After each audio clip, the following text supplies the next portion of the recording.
الحمد لله وكفى وصلى الله وسلم وبارك على من لا نبي بعده وعلى آله وصحبه وسلم تسليما كثيرا أشهد أن لا إله إلا الله وحده لا شريك له وأشهد أن محمدا عبده ورسوله صلى الله عليه وعلى آله وصحبه وسلم. أما بعد, to proceed, we continue today with our discussions pertaining the حقوق المشتركة بين الزوجين, the rights that are shared between the spouses. The rights that are shared between the spouses. And as much as that the religion of Allah Tabarak wa Ta'ala is built upon al-adl, is built upon justice and giving everyone their due rights, and the affair of justice is connected to at-tawheed all throughout the book of Allah Tabarak wa Ta'ala. As Allah Subhanahu wa Ta'ala said, شَهِدَ اللَّهُ أَنَّهُ لَا إِلَهَ إِلَّا هُ وَالْمَلَائِكَةُ وَأُولُو الْعِلْمِ قَائِمًا بِالْقِسْطِ. Say, or rather, Allah bears witness that nothing has a right to be worshipped except for He, as do the angels, as do the people of knowledge. قَائِمًا بِالْقِسْطِ. And He is the establisher of justice. So they bear witness that Allah has a right to be worshipped, and that Allah is the establisher of justice. The affair of singling out Allah with worship is the greatest form of justice. Along those lines, and the entire religion is built upon justice and fairness and fulfilling the rights of Allah and the rights of the creation, to the point that some of the people of knowledge have mentioned that the rights of the creation are only called their rights because they have لَهُمُ الْحَقِّ فِي التَّنَازُلِ عَنْ حُقُوقِهِمْ, because they have the right to forego their rights. Because they have the right to forego their rights. Otherwise, the huquq of the creation, the rights of the creation, fulfilling ta'adiyatu huquq al-khalq mean adai huquq Allah subhanahu wa ta'ala, fulfilling the rights of the creation as a part of fulfilling Allah's rights. It is part of our worship of Allah subhanahu wa ta'ala. And it is the ruh, and the spirit of al-adl and al-rahmah and al-amana that was the cause of the spread of Islam in the earliest of generations, because the Muslims were people of mercy and people of justice and people who fulfilled their responsibilities, and they were the highest example for mankind of these things. And so these subject matters that touch social issues are very important for us as Muslims in general, and as Salafis in particular, because this is one of those issues that we see shamatut al-a'da concerning, and we see the gloating of our enemies and our adversaries concerning, meaning that the disbelievers and ahlul bid'ah, that they gloat over the social ills that are found in the Salafi communities, that are found in the convert communities in particular in America and in the UK, and this is something that they like to hold over our heads, and the mass degree and occurrence of divorce inside of our communities. And we know that divorce generally is usually connected to economic reasons and any things affecting a person's social standing and those sorts of things, and coming from backgrounds where they are first generation Muslims. And there are a number of challenges that new Muslims in general face, and the Salafis without a doubt in particular face, in as much as that they are quraba, that they are strangers. And so these issues are from the most important of issues for us to tackle and for us to address and to wrap our minds around. And even if we feel as though we have been married for some time, or even if we have only been married for a shorter period of time, that we are wonderful people, and we are fulfilling the rights of our spouses, كما يجب وكما ينبغي, as is obligatory and mandatory, and as is befitting for us, and so on and so forth. Whatever we may imagine about our situation, without a doubt, as people who are some of the core people in our communities, and this is the reality whether we acknowledge it or not, that the people who attend the masajid regularly and sit in the classes regularly, that they are viewed as the wujuh of the jaliyah. They are viewed as the faces of the community, and the people who are the most frequent people found in the masajid attending the classes, so on and so forth, are the people that are most likely to be turned to by other Muslims who frequent the masjid less frequently, come to the masjid less frequently, and to seek for advice. People will seek out the advice of people that they think know something that they may not know, or have been Muslim longer than they are Muslim, or are respected in the community, and those sorts of things. So it is very important for as many people in the community as possible to wrap their minds around these sorts of issues, and to have a strong understanding and to have strong fundamentals that they can turn to in giving advice. Because ad-deenu nasiha, the religion is sincere advice. And this also lightens up my job when there are more people that can give sincere advice in marital situations and simple, basic marital situations. This is what we find. The vast majority of marital problems that happen in our community require basic common sense advice. There's a small percentage of issues that really require a lot of experience in dealing with, and require a lot of knowledge in dealing with. That requires for the scholars to be consulted, or people who have consulted the scholars about these issues, who have experience to actually involve themselves in them.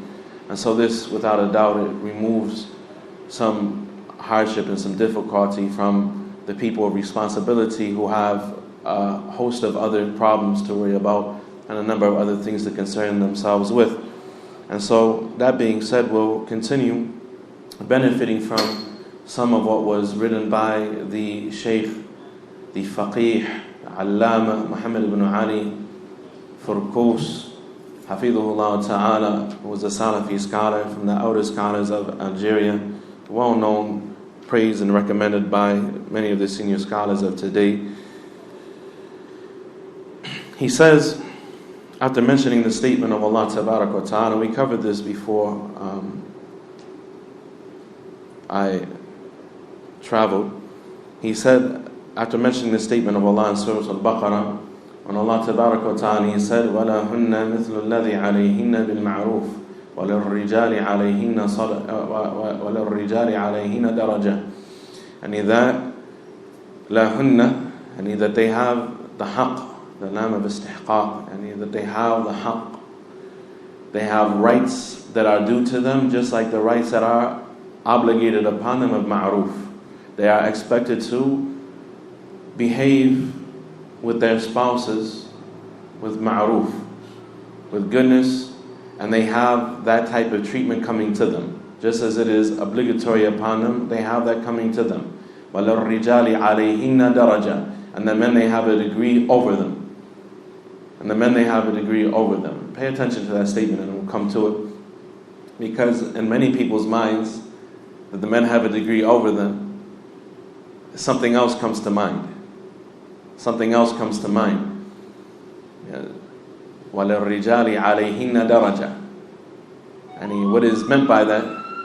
What is meant by that is not usually what comes to a mind of a person. A person in their mind, they say the men have a degree of superiority or virtue over them, or they have a higher right that is due to them than what is coming to them, and so on and so forth. And we'll come to see in the statement of Ibn Kathir, rahimahullah ta'ala, the reality of the statement of Allah subhanahu wa ta'ala.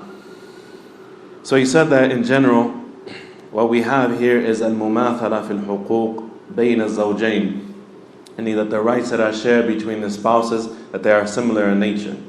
That they are similar in nature.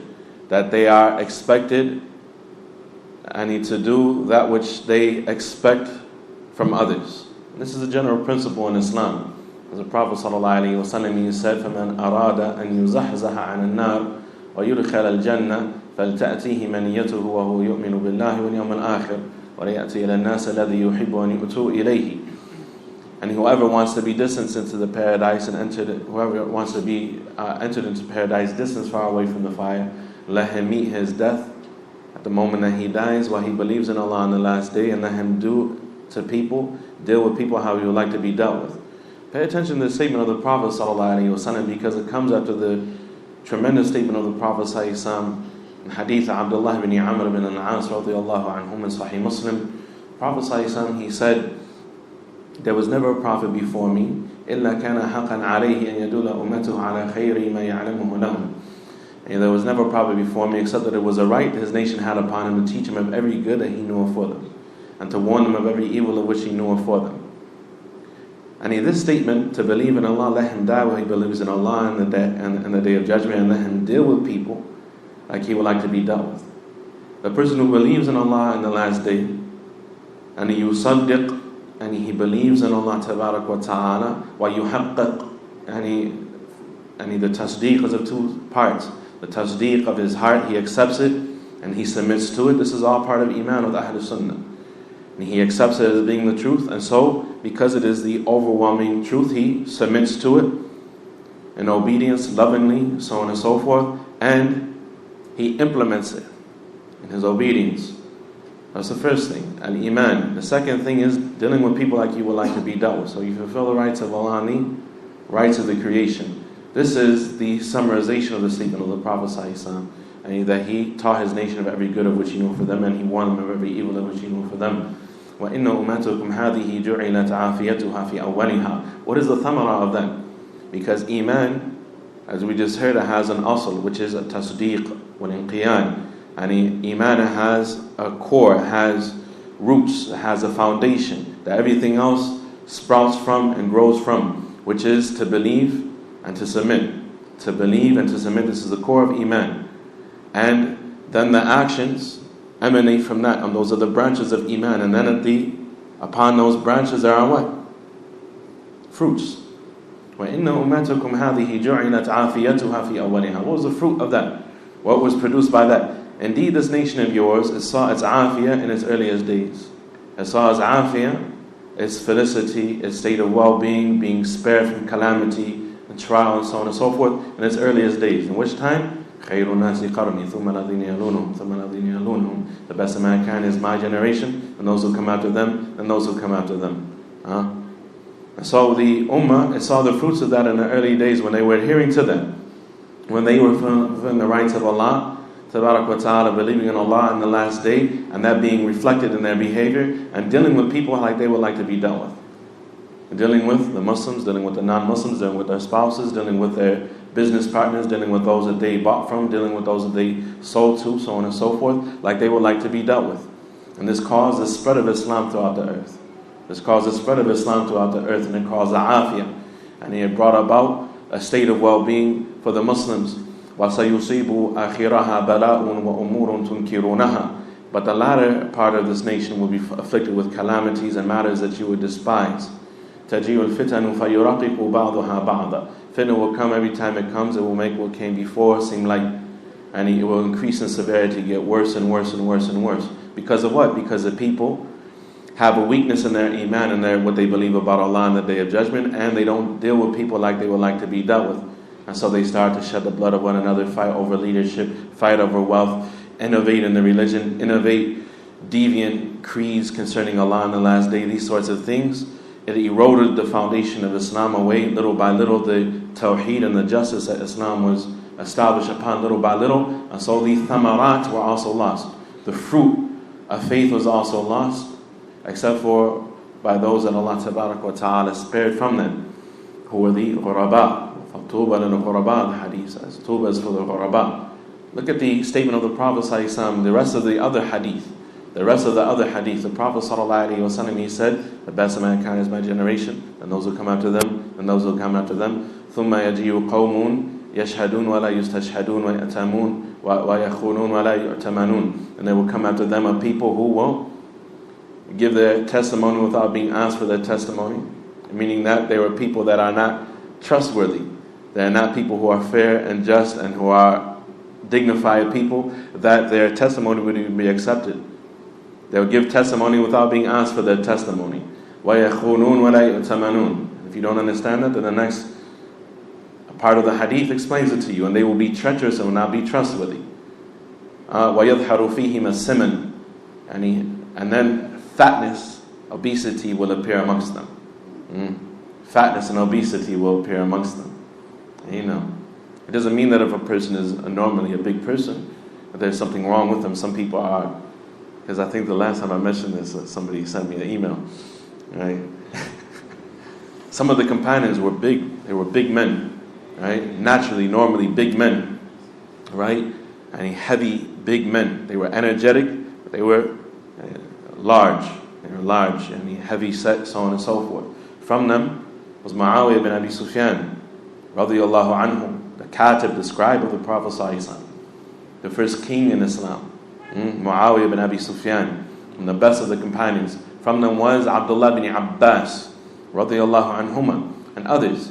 Imam Muslim ibn Hajjaj was known to be a big man. A number of scholars of hadith known to be big men. So if a person is normally like that, naturally like that, and he tries to take care of his health, so on and so forth, and not let that get out of hand, those sorts of things. But it's not an aib in and of itself. The guy, he was skinny his whole life. Right? He was a twig growing up, so on and so forth. You see him, he looks like he's pregnant with twins. Right? The welfare is giving him a lot of food stamps every month, and he's taking advantage of that. He's, packing up his fridge and, packing up his plate and getting seconds. Right? And he's not exercising and those sorts of things. Right? وَيَظْهَرُ فِيهِمَ السِّمَنُ. So people will become greedy, they'll become attached to the dunya, and they'll become dishonest. They won't fulfill the rights, the responsibilities that others have upon them, these sorts of things. This is the quality that the Prophet ﷺ mentioned about the latter generations. And so this is connected to fulfilling the rights of the creation, how the amana will be lost in the end of times. There are a number of hadith about that. A number of hadith about the loss of the amana in the latter generations. May Allah tabarak wa ta'ala make us from the people who are umana, people who are trustworthy and responsible. Ala kullin, so the affair is very important. The affair is very important, that the general principle in Islam is to deal with people like you would like to be dealt with. Al-mumathala. That you deal with people like you would like to be dealt with. And this is something that cannot be emphasized enough. He says, so the verse that obligates al-mumathala fi ta'diyati kulli wahidin min az-zawjayn ma alayhi min al-haqq li sahibihi bil ma'ruf. He said, and so the verse that obligates al-mumathala, that people fulfill the rights of one another in a way that they expect to receive their rights in ma'ruf. فكانت المماثلة بالمعروف هي ميزان المعاملة بينهما في جميع الشؤون والأحوال. And so dealing with one another with ma'ruf is the scale and the standard by which they interact with one another in all of their affairs.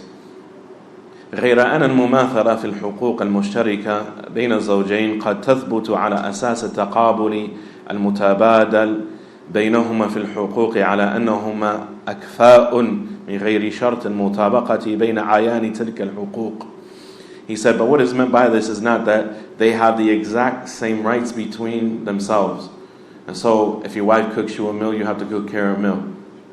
Or if you bring $3,000, $5,000 a month into the home, that your wife, she needs to bring $5,000 a month into the home. Right? What you're spending, she has to match. What she's cooking, you have to match. Of course, that's not the case. The exact afrad and ayan, the exact individual rights that each of you are doing towards one another in a situation of a ta'awun, of mutual exchange, of course, they're not the same thing. They're not the same thing. This is something that many people go to extremes in. They believe that the man and the woman, the kuffar, they've come out with these research papers and they say families are happier where the man spends an equal amount of time with the children than the woman. Well, the unfortunate part of that was that the man will probably take years of his life, will be lost, meaning that he'll probably die earlier from the stress of spending an equal amount of time with the children than the woman. Men are not built like women when it comes to dealing with children. We don't have the genetic makeup to deal with children like our wives do. Doesn't mean that we can't spend time with our children and they take an hour or two a day, try to alleviate the burden of the wife, so on and so forth. But what the kuffar is saying and putting out there, spending equal amount of time, these sorts of things, are actually Muslims who try to do this. So the man works and the woman works, and I spent this much time with the children, you need to spend this much time with the children. This has no basis in Islam. And there's not this tabadul of these ayan and afrad, the Shaykh said, these exact things. She does this and so you do that equally, and you're doing this so she does that equally. That's not what is meant here. Each of the spouses, they have things that are particular to them, and this is something that will come later. that the Shaykh mentions and goes into detail. And we're starting the basis of the shared rights and responsibilities, the things that are the shared rights and responsibilities of the husband and the wife. He says, فَمَا مِنْ عَمَلٍ تَعْمَلُهُ الْمَرْأَةُ لِزَوْجِهَا إِلَّا وَلِلرَّجُلِ عَمَلٌ يُقَابِلُهُ لَهَا إِنْ لَمْ يَكُنْ مِثْلَهُ فِي شَخْصِهِ وَعَيْنِهِ فَهُوَ مِثْلُهُ فِي جِنْسِهِ. He says, so there's nothing that the woman does, for example, except that her husband, the man he has, there's nothing a woman does for her husband except that the man has an action that he does in contrast to what she is doing, in response, in exchange for what she has done. And if it is not the exact thing, then it is something of the sort, meaning that she has shown him some kindness, so he is showing her some kindness in turn. فإن تعذر في جنس الفعل أو العين فيقابله بحسبه بما يليق بالرجال من زيادة التوسعة والإنفاق أو في حسن العشرة والصحبة. He said if it is something that is just not for men to do, is not something from the ways of men, that she has done something like we said, she ironed your clothes so you iron her clothes, she cooked you a meal so you cook her a meal. Doesn't mean from time to time you can't cook her a meal, those sorts of things. But what the Shaykh is saying here, if he doesn't do exactly the thing that was done for him in return, then what he is doing is spending more upon her and earning more to be able to spend upon her. And so this is what is meant, he said. And this is due to the statement of Allah, وَلِلرِّجَالِ عَلَيْهِنَّ دَرَجَةً. And the men, they have a degree over them, meaning a degree of responsibility that is obligated more than what the women have obligated towards us. You got that? And so the men, they have to earn more, they have to spend more, these sorts of things. And so he should try to match what she does. He should try to match what she does. And of course, there's no way that we can ever repay what our wives have done, giving birth to our children, those sorts of things, raising our children, spending time with our children. There's nothing in the world that is similar to a righteous woman. As the Prophet ﷺ, he said, خَيْرُ مَكْتَنَزَ النَّاسِ لِسَانٌ شَاكِرٌ وَلِسَانٌ ذَاكِرٌ وَقَلْبٌ شَاكِرٌ وَامْرَأَةٌ صَالِحَةٌ تُعِينُكَ عَلَى أَمْرِ دِينِكَ وَدُنْيَاكَ. The best treasure that people hoard onto themselves is a tongue that remembers Allah, a heart that is grateful to Allah, and a righteous woman that helps you in your deen and your dunya. There's nothing comparable to that. The best thing in the world, after having a heart grateful to Allah, a tongue that is remembering of Allah, is a righteous woman that helps you in your deen and your dunya. So we don't have the attitude that we could really repay what is being done to us. And likewise, the woman, they shouldn't have the attitude they shouldn't have the attitude either, as comes in a number of ahadith. As regards the woman, don't you see if he had a wound and you was to lick that wound, do you think that you would have fulfilled, and he was infected and you was to lick the wound, to nurse it, so on and so forth, do you think he would have fulfilled his rights? And if I was to order anyone to make sajda to anyone, it would be the woman to make sajda out of honor to her husband, these sorts of things. And so the general mentality of the person is not that they, in what they're doing, that they're actually repaying what the person has done for them, but they're trying to. They're making an attempt, so that they're grateful for what Allah has provided for them. Because if we're not grateful, Allah may take the blessing from us. There's an authentic hadith collected by the Prophet, by Suyuti, mentioned by Suyuti in al-Jami' al-Saghir, authenticated by Shaykh al-Albani rahimahullah ta'ala. I believe it's found in the Musnad Imam Ahmad, collected by Ahmad in his Musnad. The Prophet sallallahu alayhi wa sallam, he said, إِنَّ لِلَّهِ تَعَالَى نَاسًا يَخْتَصُهُمْ بِالنَّعَمِ لِمَنَافِعِ الْعِبَادِ فَيَقِرُّهَا فِيهِمْ مَا بَذَلُوهَا وَإِذَا مَنَعُوهَا نَزَعَهَا مِنْهُ فَحَوَّلَهَا إِلَى غَيْرِهِمْ. And that Allah has ibad, slaves that He gives particular blessings to, so that they could be of a benefit for the creation. They could be of a benefit for the creation. And He allows them to keep their blessings so long as they are treating those blessings in the proper fashion, using those blessings in the proper fashion. But when they do not, when they refuse to do so, نَزَعَهَا مِنْهُمْ فَحُوَّلَهَا إِلَى غَيْرِهِمْ. He would take the blessings from them and give them to somebody else. How many people were ungrateful for their spouse? How many sisters are ungrateful for their husbands? And then what happens? They lose their husband. and their husband, he ends up married to another sister, and they live happily ever after. Or the opposite situation, a man was ungrateful for his wife, he complained about her, everything she did wasn't good enough, so on and so forth, and then what? It ended in divorce. He let the sister go, she was worthless to him, and then she became the cornice of somebody else's eye, so on and so forth, because they weren't grateful for each other. And so as long as we have this attitude of being grateful for one another, and this is the basis that we are fulfilling the rights of one another based upon of this tabadul, of the statement of the Prophet ﷺ, مَنْ صَنَعَ عَلَيْكُمْ مَعْرُوفًا فَكَافِئُوهُ. Whoever does an act of goodness for you, then you do what? Then you repay it. إِن لَمْ تَسْتَطِعْ فَادْعُ لَهُ. If you don't have the ability, make dua for that person. Another narration, إِن لَمْ تَسْتَطِعْ, if you do not have the ability to repay that goodness, فَثْنُ عَلَيْهِ خَيْرًا إِن لَمْ تَسْتَطِعُوا. And if you do not have the ability to do that, then speak well of that person. And speak well of that person. As we'll come to see that it is forbidden for a person, and from fushu asrar az-zawjayn, from what is called spreading the secrets of the spouses, is a person speaking ill of their spouse publicly. Something happened privately between you and your spouse, because what is primarily meant by that, the prohibition of that, is, a person has intimacy with another person. They talk about what happened intimately between them and another person. Talk about any of the details of, whatever, right?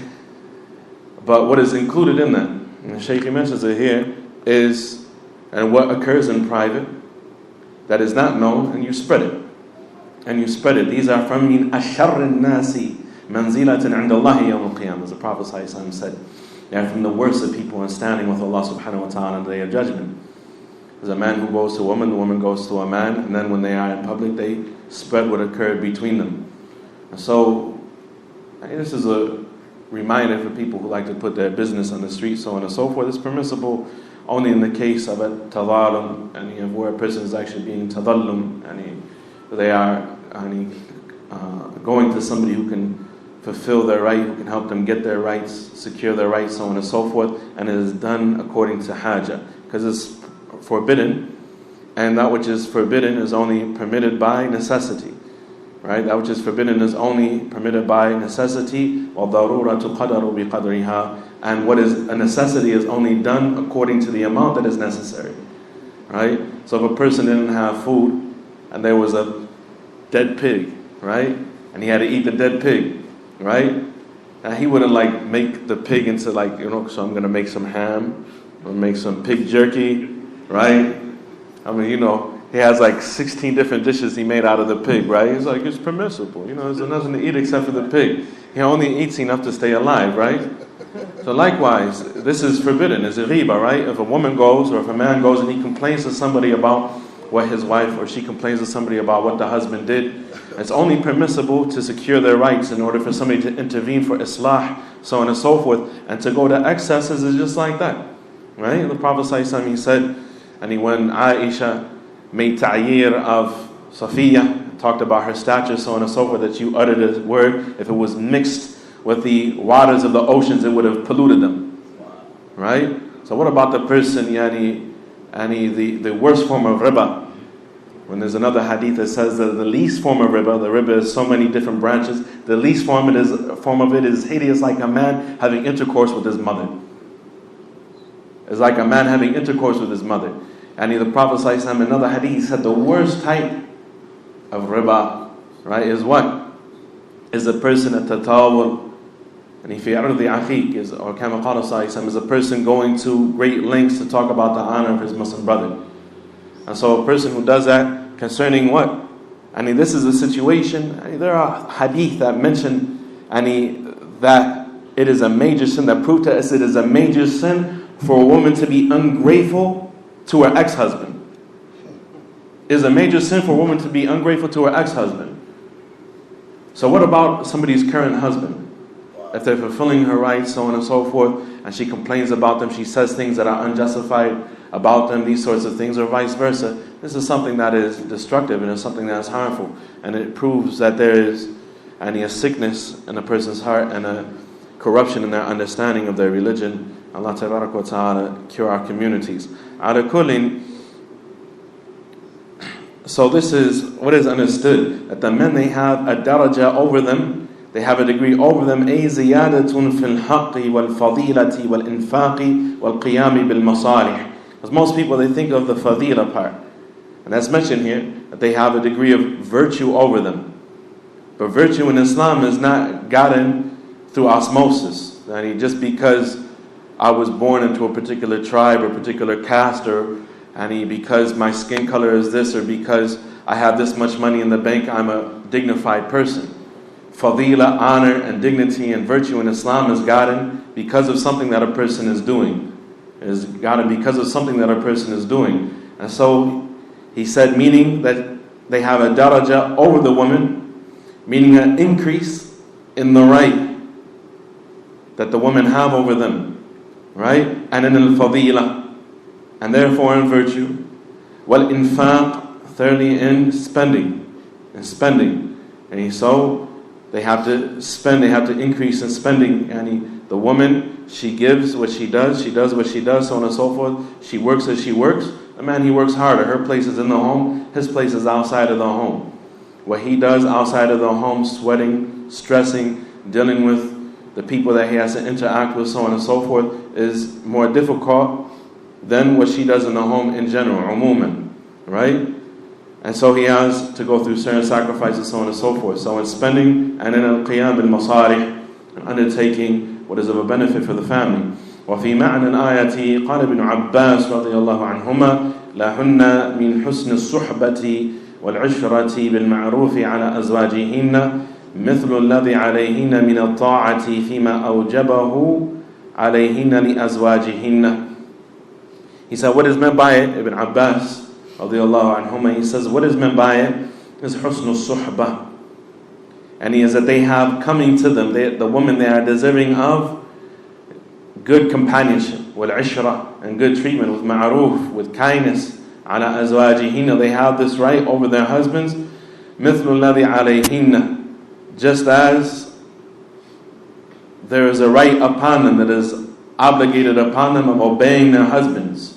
And whatever their husbands obligate upon them is not disobedience to Allah subhanahu wa ta'ala. And they must obey their husbands. They must obey their husbands. And there are a number of tremendous explicit hadith about that.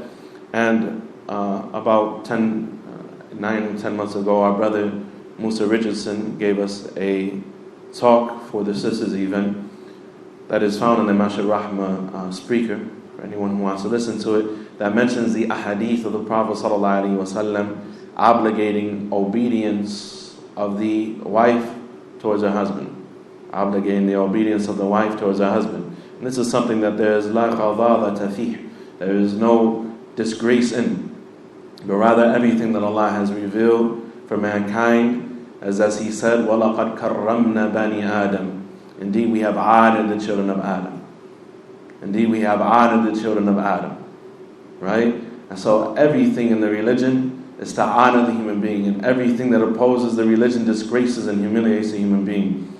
وَمَا تَوَاضَعَ أَحَدٌ لِلَّهِ إِلَّا رَفَعَهُ اللَّهُ. And no one humiliates, or no one humbles themselves for Allah except that Allah will raise them. Except that Allah Tabaraka wa Ta'ala raise them. وقد تثبت المماثلة في الحقوق بين الزوجين في عيان أو أفراد نوع من الحقوق على وجه المقابلة وبشكل متطابق مع عيانها أو أفرادها مثل الآداب العامة من رفق في المعاملة والمعاشرة بالمعروف. He said, and so although not every right is shared between the spouses, there are a number that are shared. There are a number of rights that are shared between the spouses. And the exact right is something that is obligated upon the man and obligated upon the woman. He said, for example, the general etiquettes of kindness in dealing and treatment of the spouse. فَكُلُّ وَاحِدٍ مِنَ الزَّوْجَيْنِ يُقَابِلُ حَقَّ صَاحِبِهِ بِتَأْدِيَةِ مَا عَلَيْهِ تجاهه على وجه مماثلة متطابقة على بعض أفراد تلك الآداب العامة وعيان المعاشرة بالمعروف من كرم القول والطيب وطلاقة الوجه وبشاشته والتقدير والاحترام. He says, so each of the spouses, they respond to the treatment that is fulfilled, or the treatment that is given by their spouse and their companion, by when they receive their rights and kind treatment, that they give kind treatment in turn. Although how this kind treatment manifests itself may differ from the husband to the wife, he said, but certain things are shared. Min karam al-qawli wa tuybihi. And for example, he said, speaking to one another with dignity and honor, as was stated by the wife of Sa'id ibn al-Musayyib, with the kasra, both correct to pronounce. Sa'id ibn al-Musayyib or Musayyib. His wife, she said, كُنَّا نُخَاطِبْ أَزْوَاجَنَا كَمَا يُخَاطِبُ أَحَدُكُنَّ أَوْ إِحْدَاكُنَّ الْأَمِيرِ. She said, speaking to the woman of the younger generation, and the wife of Sa'id ibn al-Musayyib was who? The wife of Sa'id ibn al-Musayyib. Sa'id ibn al-Musayyib was the most knowledgeable of the tabi'een. He was married to the daughter of, he was a scholar of Medina in the time of the second generation of Islam. He was married to the daughter of Abu Hurairah. So the wife of Sa'id ibn al-Musayyib was reported, she said, and here, what we understand from that is, Allah knows best, the daughter of Abu Hurairah. She said, whoever his wife was at that time, we believe it was the daughter of Abu Hurairah, she said that we used to address our husbands like you people would address your ruler, like you would address the king and the ruler. Na'am aslahakallah. Yes or no, may Allah rectify you, may Allah improve you, may Allah embetter you, may Allah have mercy upon you, so on and so forth. You talk to a scholar, you talk to a dignified person, Hafidhakallah, Ra'akallah, may Allah protect you, may Allah keep you, may Allah preserve you, so on and so forth. That's how the women used to speak to their husbands in the time of the Salaf. And so, this is something that is shared. That's not particular to the woman. But the man, he speaks with good words, with kind words. وَقُولِ عِبَادِي يَقُولُ الَّتِي هِيَ أَحْسَنُ إِنَّ الشَّيْطَانَ يَنزَغُ بَيْنَهُمْ إِنَّ الشَّيْطَانَ كَانَ لِلْإِنسَانِ عَدُوًّا مُبِينًا. Allah Tabarak wa Ta'ala, He said in the verse, I believe it's in Surah Al-A'raf, and say to my slaves that they are to say that which is absolutely best. Indeed, the shaitan wishes to cause hatred between them. Indeed, shaitan is an open enemy to mankind. Allah revealed these verses. This is one of 3 passages in the Quran where Allah instructed the Muslims in detail. I think it's the CBs, right? Where Allah is instructing the Muslims how to speak and deal with the kuffar. Not that these are the only places in the Quran, but in these particular verses, Allah tells people how to deal with the shayateen of mankind and jinnkind. Right? How to deal with the kuffar and how to deal with the devils. Right? The unseen devils. Right?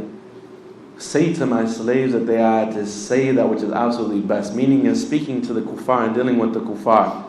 And the Muslims, when they interact with the kuffar, not to make unnecessary enemies. Not to make unnecessary enemies. That they are to say that which is absolutely best. Speak words that are best, that are most wise, most intelligent, and the most effective, so on and so forth. And so, if this applies to the kuffar, then it applies to the Muslims even more. And if it applies to the Muslims even more, it applies to the people that are closest to you the most. Because the closer a person is to you, the more they have of the right of the neighbor. Right? They have the rights of suhbah, the rights of al-Mujawara, the rights of being in your vicinity. Right? The person who is next to you in the masjid, the person who is next to you in traffic, the person who is your neighbor, so on and so forth. The closer a person is to you, the more right they have upon you. So the person who lives inside of your home, raises their children, the person that you married, so on and so forth, right? To death do us part. If you got married before Islam, that's what they say, right? To death do us part. And it's encouraged in Islam. The Prophet ﷺ, he said that indeed a man from the people of the book used to marry a woman, used to marry a woman before she knew how to sew. And at a very young age, At-Tahawi, he said in Mushkil al-Athar, meaning the scholars, they say, she was young in age, and she was brash in behavior. And he was patient with her, right? And nothing separate, فَلَا يُفَرِّقْ بَيْنَهُمَا إِلَى الْمَوْتِ كما قال صلى الله عليه وسلم. And nothing will separate between them except for death. A man he would marry, a what? A man from the people of the book. A man from the Jews or the Christians. Marries a woman before she is very old. And when she is younger in age, so on and so forth. She may be at the age barely of adolescence, so on and so forth, the marriable age in Islam. And she may be rough in behavior. She may have a lisanun had, and a sharp tongue, so on and so forth. He's patient with her. He works with her. He said, "You crazy girl." He said, every time she flips out, he said, "You don't mean that. You're so silly." Right?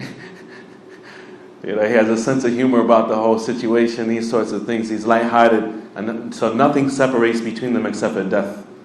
Right? And that's what they say in their vows, to death do us part. The Prophet ﷺ encouraged us with that. Right?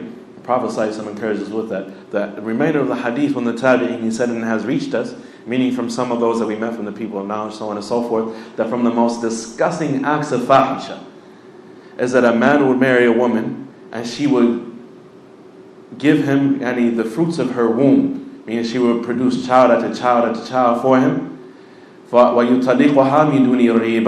And he would divorce her without any reason.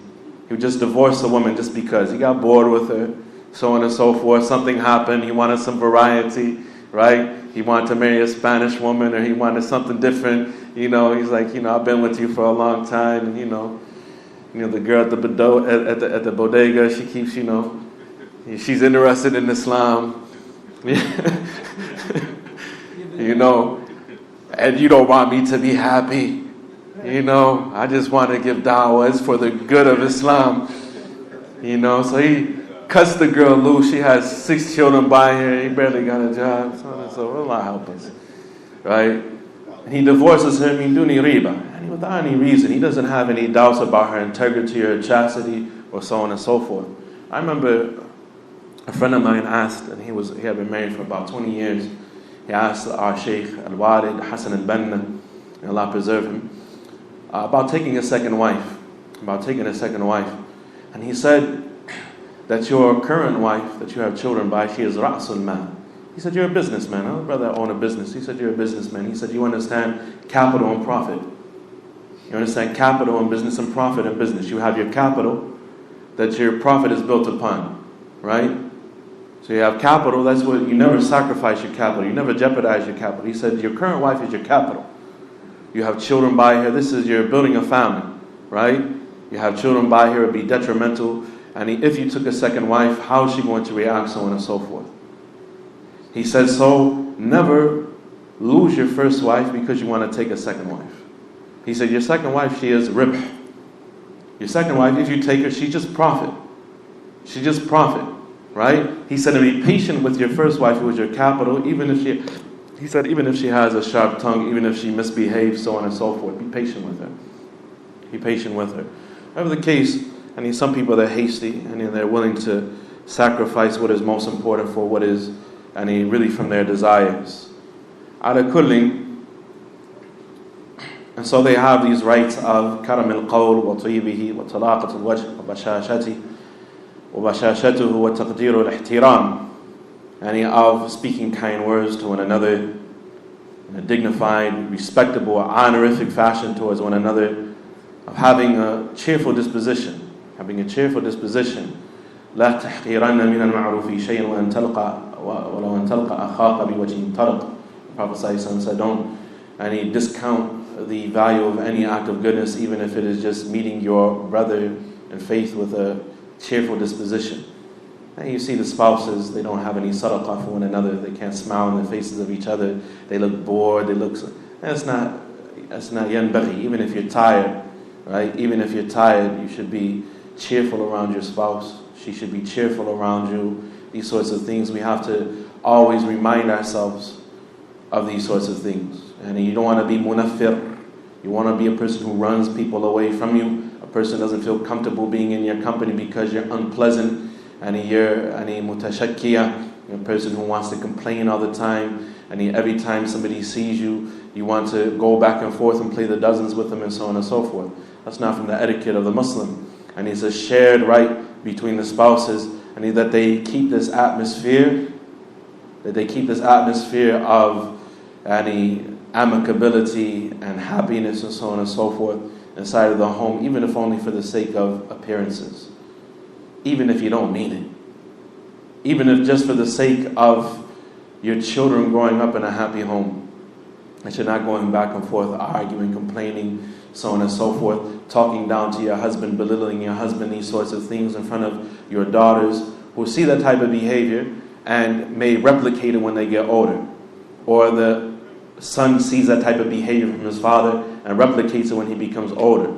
And so they pass on poison, destructive weapons to one generation after another generation after another generation. And we look up and we are 3, 4, 5 generations into Islam. And the Islam hit many families in the 40s, 50s, 60s. People have great-grandparents that are Muslims, but the family structure that has come after all these generations is destroyed. It is messed up. We haven't been able to build anything because we have been passing on poison generation after generation after generation. And this is something that is from the wounds of Jahiliyyah and the skeletons in the closets of the people that they need to do away with. As the Prophet ﷺ, he said on the day of Arafah, when he said that indeed all of the affairs of al-Jahiliyyah mawdu'at tahta qadamayya hatayn, and indeed all the affairs of Jahiliyyah are crushed under my 2 feet at this moment. Jahiliyyah is dead, is gone.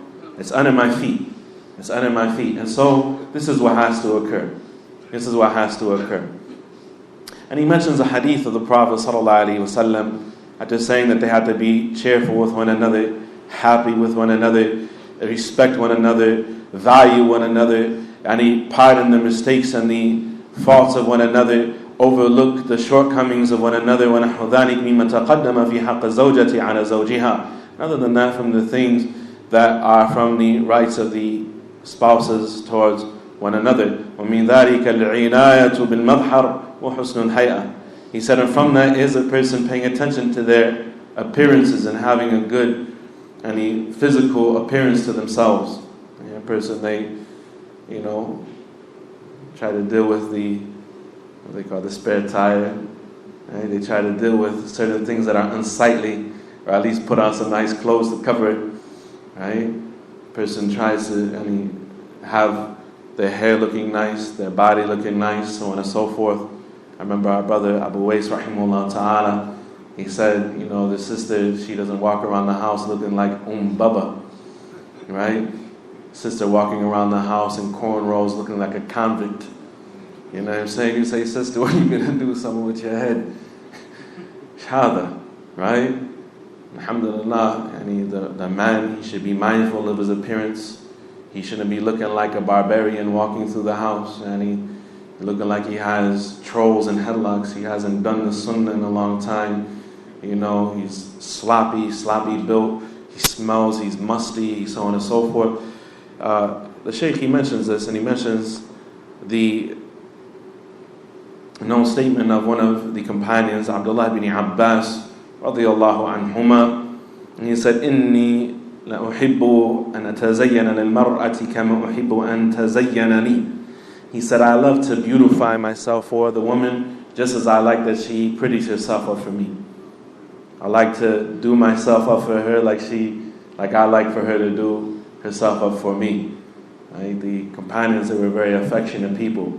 They say people in warmer climates, they have, warmer blood. Right? I think the farther north you get, the more cold people get, and the less intimate they are with one another. And there are tremendous statements. So perhaps we'll read some of them at some point.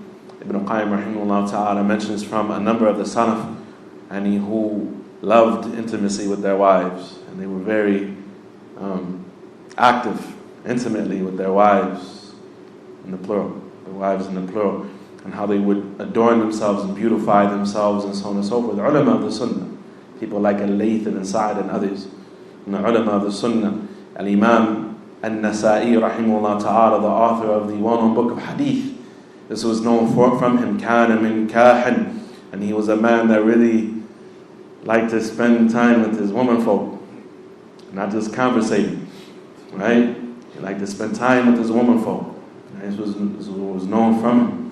Right? He liked to keep a young thing around and all sorts of things. He had a little bit of money, and he, mashallah, liked to stay young. And he liked to stay young.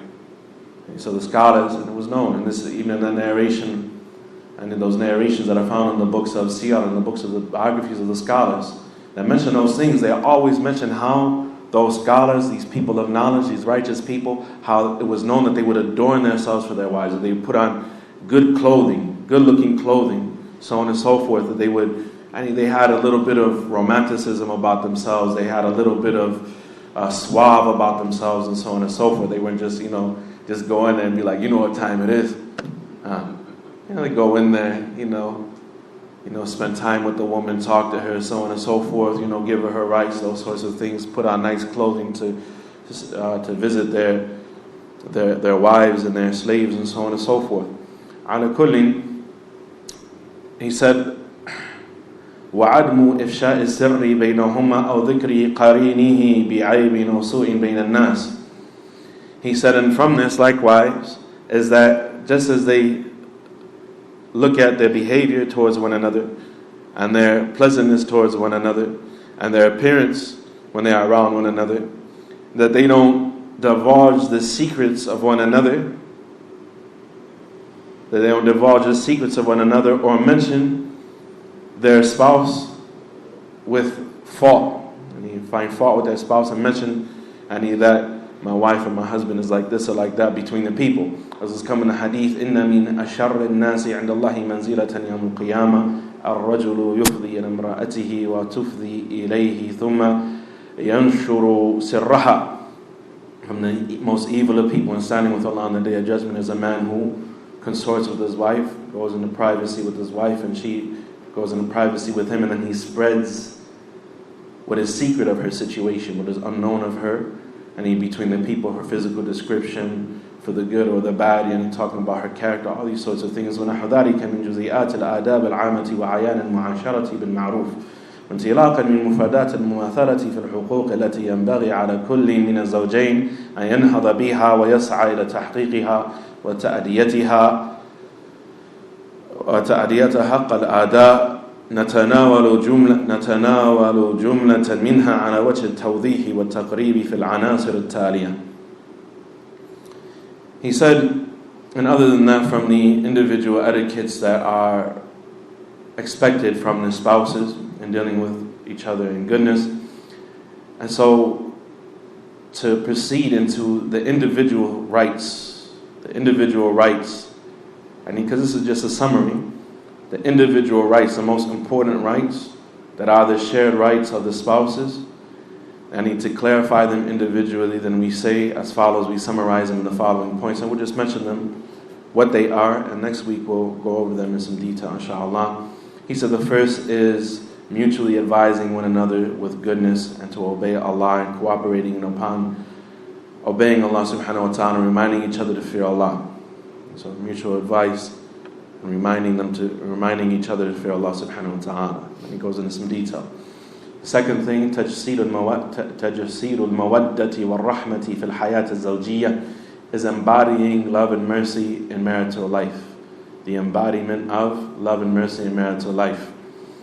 Then he goes into some detail about that.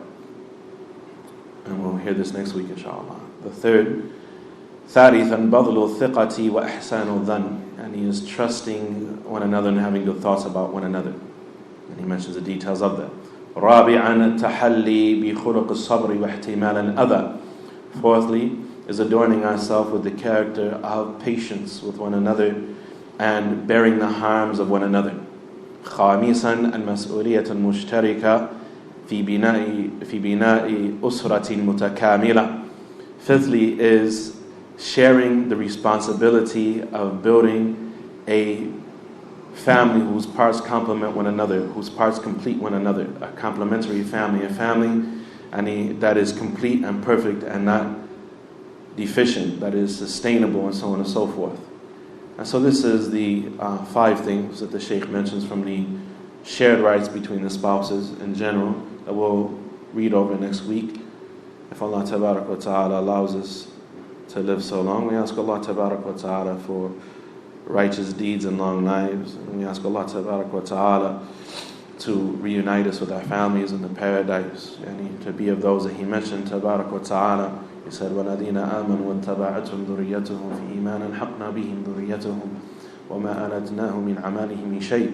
And as regards those who believe and their offspring follow them in their faith, we will reunite them on the day of judgment with their families. And after this long period of time of being separated from one another, and this is without a doubt the most important of affairs to a Muslim, that he be reunited with his believing family, with his wife and his children, his grandchildren, so on and so forth in the paradise.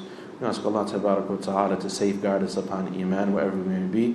هذا وصلى الله وسلم وبارك على نبينا محمد وعلى آله وصحبه وسلم.